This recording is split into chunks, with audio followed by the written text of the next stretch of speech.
Welcome to another episode of the 15 Minute a Day Cure. Today's topic, 10 healthy habits that will change your life. Hi, I'm Margot Staten of Be Good to Yourself by Margot.com and welcome to my channel. Here I teach you simple strategies to improve your quality of life. If you're new here, wonderful to have you. If you enjoy my content, don't forget to hit the subscribe button. So let's jump into today's content. So 10 healthy habits that are life-changing. So we all know that we need to improve our health, and this includes our physical health and our mental health. So in most instances, we know what we should do, but we're not really doing it. So I'm going to provide you with simple strategies that you can incorporate it into your day-to-day, and specifically things that are, for most of us, the most crucial in order to improve our quality of life. So number one, you probably have heard this a lot, eat healthy.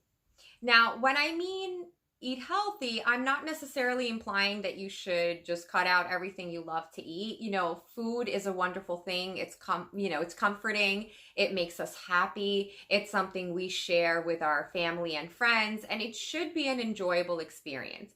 So again, unless you specifically have maybe an illness that prevents you from eating certain things, what I mean by eat healthy is doing things in moderation. So instead of maybe eating 2 portions, only eat 1. Instead of cooking something in oil, maybe broiling it. So what I'm implying is kind of evaluate your eating habits and see where you can maybe cut things down or cut things out. Or in most instances, prepare them in a healthier way. Number 2, super simple, very simple strategy, drink water. You need to drink a certain amount of water every single day, and a lot of us forget to do that. Whether you're like me and you consume way too much coffee or you enjoy juice and soda, again, I'm not implying that you should eliminate, drinking juice or coffee or tea. What I'm saying is that in addition to, or maybe in replacement, let's say you have 5 glasses of juice a day, maybe cut it down to 2 glasses of juice a day and replace the other 3 with water. If it's difficult for you to remember to drink water, I personally set alarms on my cell phone that remind me throughout the day that I need to drink a bottle of water. Another thing, if let's say you exercise, right, you have an exercise regimen, that's also a good place that during or after you can consume water. Number 3, exercise.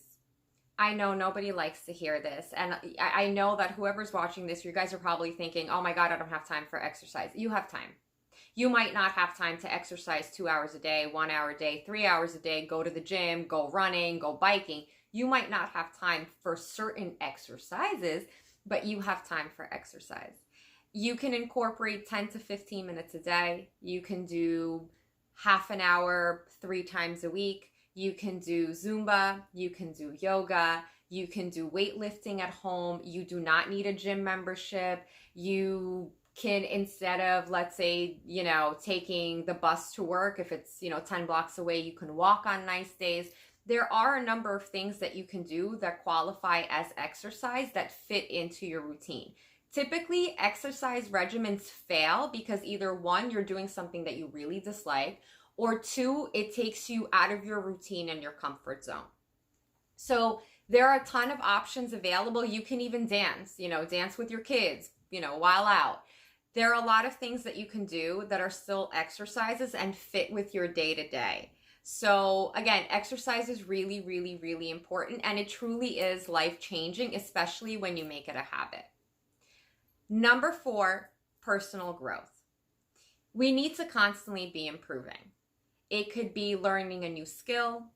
It could be working on, something like, let's say, maybe we have low self-esteem, low confidence. It could be building that. It could be learning how to invest. It could be improving on an already existing skill that you have at work. Recently, for example, one of the things that I don't really have much knowledge about is marketing. So for me, personal growth was learning marketing, and I personally dislike it, but it's something that's very, very valuable for a business. The point is that you have to constantly be growing and not staying stagnant. You can YouTube video. There are a ton of free courses online that you can take. Obviously, you can pay for classes as well. You can go to school, you can, apply for a certificate program. The point is personal growth, whether it's through education or you learning on your own or getting information from books, is very, very crucial. And again, it's a healthy habit that if you continue to practice, you bring more value to who you are. Number 5, self-care. Again, self-care is super, super important. Most of us don't do enough of it. In life, we tend to prioritize everybody else but ourselves. You are important. It's important for self-love. It's important for your confidence. It's important for your self-esteem. And it's important for your productivity. You have to prioritize yourself. You have to eat healthy. You have to exercise. Again, caring for yourself is not anything astronomical, but it needs to be incorporated into your day-to-day routines. And I have a number of videos about sort of self-care practices and how you can get started. I'll leave links down below to those as well. Number 6, goal setting. Goal setting is something that might take a little bit more time. We all have goals that we want to reach. You want to get married, you want to buy a house, you want to lose weight, you want to get a promotion, you want to land that dream job. What are you doing to attain it? Talking about it to your friends and family, venting about it, being pissed off how it's not happening to you, that's not going to make it reality. You need to take time to sit down with yourself, write down what goals do you want to achieve within the next 6 months, a year, or 5 years. You don't have to write 5 goals. You can start with 1. I want to lose 50 pounds within the next year. Great. Goals should be smart. How are you going to attain it? Are you going to go see a nutritionist? Are you going to reevaluate your diet? Are you going to exercise more frequently? Setting goals is like cooking a meal. What are the ingredients that are needed for you to reach that goal? So it's not just about goal setting, meaning, I want to lose weight, or I want to land that job, or I want to hit my first million. That's all fantastic. But that's your end result. But what's more important is not the end result, but what steps are you going to take in order to achieve that goal? Because if you want that promotion, again, just by showing up to work, you're not going to get it. Are you going to talk to your supervisor? Are you going to take on new responsibility? Are you going to learn maybe a new skill, right? Personal development. What are you going to do? How are you going to achieve that promotion? So again, goal setting, investing the time to strategically goal set. And again, I believe in simplicity. I believe in things. This is why this channel is called the 15-minute-a-day cure. I don't believe in turning your life completely upside down in order to approve it, because that is unrealistic. But it's doing things step by step. And goal setting is very, very important. And it's also very important to have it listed somewhere where you constantly see it. Could be on your phone, could be on your refrigerator, could be on a whiteboard, whatever you want to do. A lot of folks create a vision board. I think that that's a beautiful thing. So you can have that as well. But the point is, set your goal, and then more importantly, set little baby steps of how you're going to achieve that goal. And then the other very rewarding thing about goal setting, especially when you structure it that way, is we enjoy being rewarded by checking things off your list.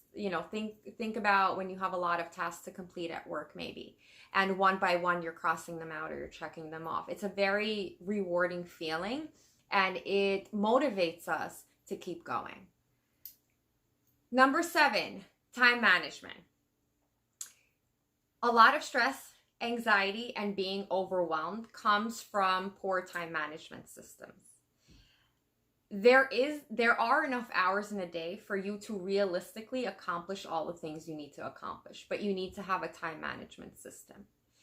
I personally, every single Sunday, sit down and create a scheduling for the following week for my jobs and my personal life. Yes, I spend maybe 15 minutes to 45 minutes, depending on how hectic the week is about to be, but I invest that time to save more time during the week to come, to strategically plan out all the different things that I need to do. Now, guys, I have 4 jobs. I have a full-time job.